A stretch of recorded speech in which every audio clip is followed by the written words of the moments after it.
السلام عليكم. صباح الخير يا شباب، شلونكم؟ ان شاء الله مروقين. طيب رح احكي اليوم بموضوع حساس شوي. طبعا في معي صديق رح يعمل شوية خلفيات على الموسيقية، شوية خلفيات على الجيتار. العازف الاسباني المشهور مستر فانترلو ألا أبرو، مشكورا. ان شاء الله ما اطول عليكم، ان شاء الله بتتحملوا غلاصتي. من كم يوم يا جماعة الخير كنت هيك قاعد لحالي بهالبيت على شط البحر بنص الصحراء، والغابات من حوالي والجبال. كانت الشمس مشرقة والأمطار عم تنزل، يعني كان حقيقة منظر رائع، وكان فيه أصوات ألحان الضفادع وصراصير الليل. وكانت أنا يعني ضايق أخلاقي شوي، متخانق مع مرتي مع إني مالي متجوز، وعم لفلف بهالنت وبتفرج على اليوتيوب والأفلام. خطر لبالي بيشو الجحش وماهر الخنزير. بدي أعرف هالنجاسة هي منين جايبينها. فقلت لحالي هي النجاسة ممكن تكون مورثة، يعني جايبينها من الأب اللي هو حفوظة الجحش. ولحتى نعرف حفوظة منين جايب هالنجاسة اضطريت إني ألحق شرش العيلة وأوصل للأب والأم. بأثناء اللفة تبعي على الشيخ جوجل طلع معي الحقائق التاريخية التالية اللي حشارك فيها معكم هلا. إن شاء الله ما تكون مزعجة، ولكن لابد من ذكرى مشان الشعب السوري يعرفها. كان يا مكان بقديم الزمان كان في واحد أخو مليوكي اسمه علي سليمان. علي سليمان هاد كان متجوز كرة اسمها ناعسي، وكان عايش هو وياها بقرية بضيعة اسمها القرد داحة. علي سليمان هاد كان عنده حقلي. بالحقلة باللغة العربية هي قطعة أرض صغيرة غالبا ما تكون بلزق البيت اللي موجودة جنبه، طبعا تكون لزقة فيه. علي سليمان هاد كان عنده حقلي زارع فيها شوية تنباك، كان عنده مرائي هيك يلف زبل انتو أكبر قدر مع شوية تنباك ويدخن على المغربية. فبيوم من الأيام كان عم ينكوش بهالحقلي، طلعت الكرة ناعسة جايبت له فطور، شوية زبل كمان، شوية مربى خرا انتو أكبر قدر، الفطور الطبيعي تبع بيت الأسد معروف يعني. فجابت له الفطور وحطت له اياه قدامه، قالت له الله يعطيك العافية يا جوزي. طلع فيها هيك علي سليمان وقال له الله لا يعافيكي ولا يسلم فيكي ولا عظمي. طلعت فيه ناعسة وقالت له قردلو ليه ما تدعي علي. طلع فيها هيك شو قال لها هلا أبقى تعرفي تفقسي وتجيبي لنا ولد يعاوني بهالحقلي. تفقسي يعني أن تضعي مولودا، يعني تحبلي وتلدي مشان يعاونوا بالحقل. فطلعت فيه هيك ناسة باستغراب وقالت له قردلو أما يقوم معك كيف بدي فقيس، كيف بدي إحبار. أما يقوم معك يعني أنت لا تستطيع إنجاز انتصاب. ما كان يقوم مع منه إدمانه على الزبل والتنباك سبب عنده نوع من أنواع الضعف الجنسي. ما كان في أعضاء تعويضية بهذاك الوقت، ولا كان في أدوية وفياغرا وإلى آخره. كان أحيانا يعني إذا حس حاله إنه متنشط شوي علي سليمان يحط هيك لحسة زيت على باب الهواء تبعه، يبعص حاله من ورا يحرك انتو أكبر قدر شوي البروستات تبعته، يعني ها تمشي أموره شوي. فجاوبته ناسي قالت له خردوا أما يقوم معك كيف بدي فقيس، كيف بدي أحبل. طلع فيها هيك علي سليمان وقال له ولك يلعن بي ولبيك، ولك ما تنيكي الضيعة كلها أبقى تعرفي تحبلي. وما تنيكي الضيعة يعني أنت تضاجعين من هم في القرية بأكملها، ما بقى تعرفي تحبلي منه. أنا عم حاول إني يجيب اللهجة ما عم تزبط معي، بعتذر. واحدة من محاسن الجيش السوري انك تتعلم فيه اللغة القرداحية. انا ما خدمت جيش باعتباري وحيد. هلا بيركضوا المخابرات دغري بيسجلوا ملاحظة وحيد مشان تقل الاحتمالات عندهم. ايه ركضوا حبيباتي معلش. فعلي سليمان قال له ما تنيكي الضيعة كلها أبقى تعرفي تحبلي وتفقسي. طلعت في ناس هيك قالت له شو يعني؟ قال لها جوابها جوزها، قال لها بدل ما تنيكي على الفاضي ولك نيكي على المليان وحبلي.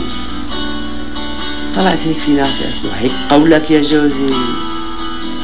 فجوابها قال لها ردوا له بدها قولك ولك قومي ولو خلصينا.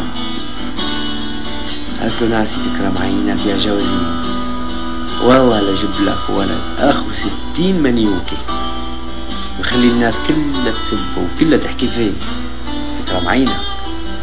راحت جابت على السريع من جوات البيت جاط فخار كبير مفلطح شوي وغميق شوي، ما كان عندهم بلاستيك او ألمنيوم بهداك الوقت، الفخار كان خطير شوي ولكنه متوفر.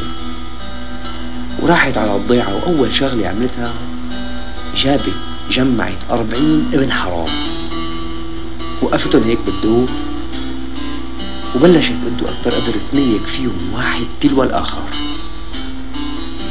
وكل ما صخمها واحد شو تقول له اوعى تكبوا برا اوعى تكبوا برا، وكل ما يخلص توقف ناس هيك تحط الجاط بالارض وتوقف فوق منه تفرشخ هيك انتو اكبر قدر تشقل كسه لفوق وتعصر بهالمنه لبرا بقلب الجاط. تكررت العمليه 40 مره.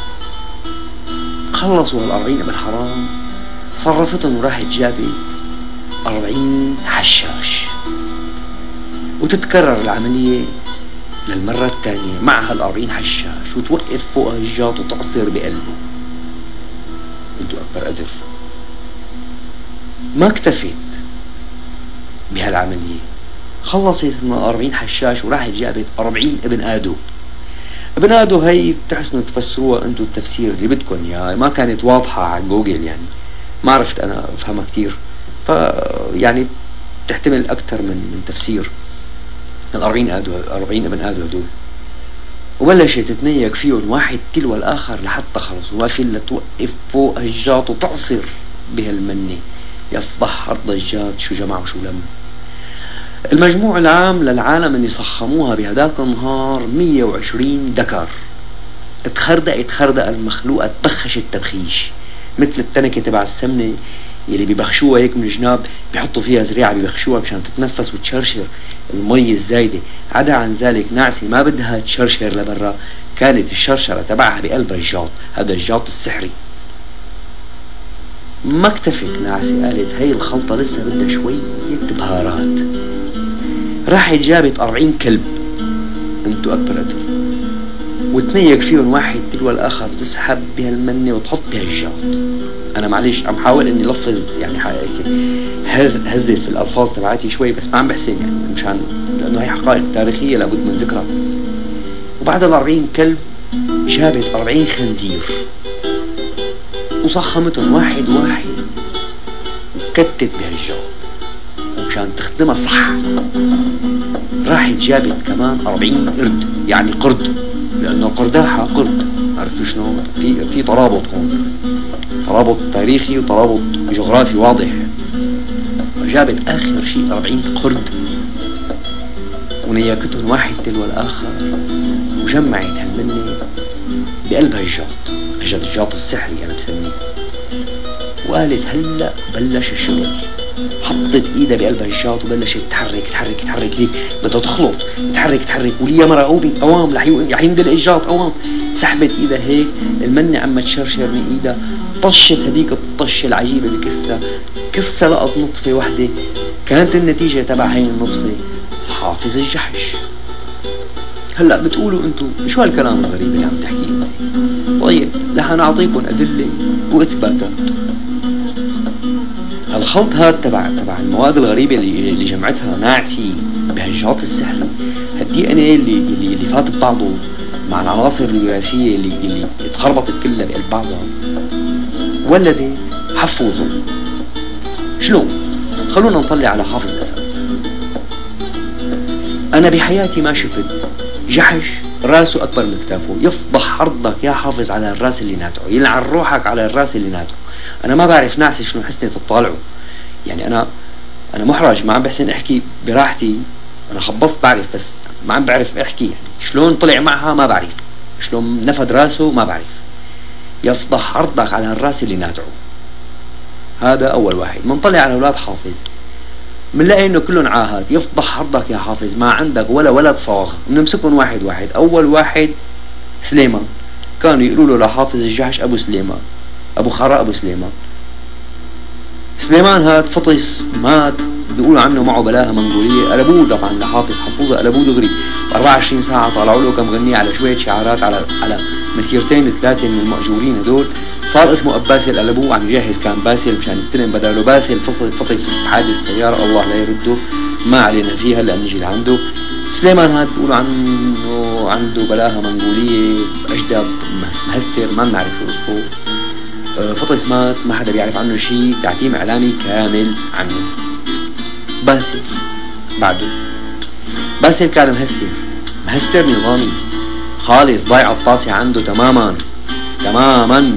فطس بحادث سير الله لا يرده، حكينا ولا يرحمه. بعد منه بيجي بيشو بنص لسان. اف اف اف اللي لقلك، اف اف اللي لقلك. يفضح عرضك رئيس جمهورية، انت ظبط لسانك. فضحتنا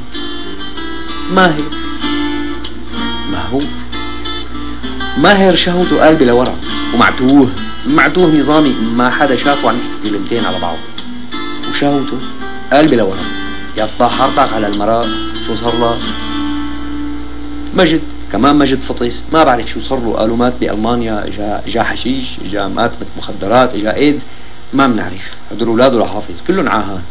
بشرى حبيبة الكل، بشرى غير نسوان العالم كلها، جايب المقلوب كستها من ورا. اسألوا ابو زهير بيعرف اكثر مني. هاي الحقائق اللي انا وصلت لها عن طريق الشيخ جوجل. يلي عنده اي اعتراض بامكانه يعمل بحث ويشوف انه هالكلام في وجهة نظر. بتشكركم كثير لانكم تحملتوا غلاظتي، وباي باي.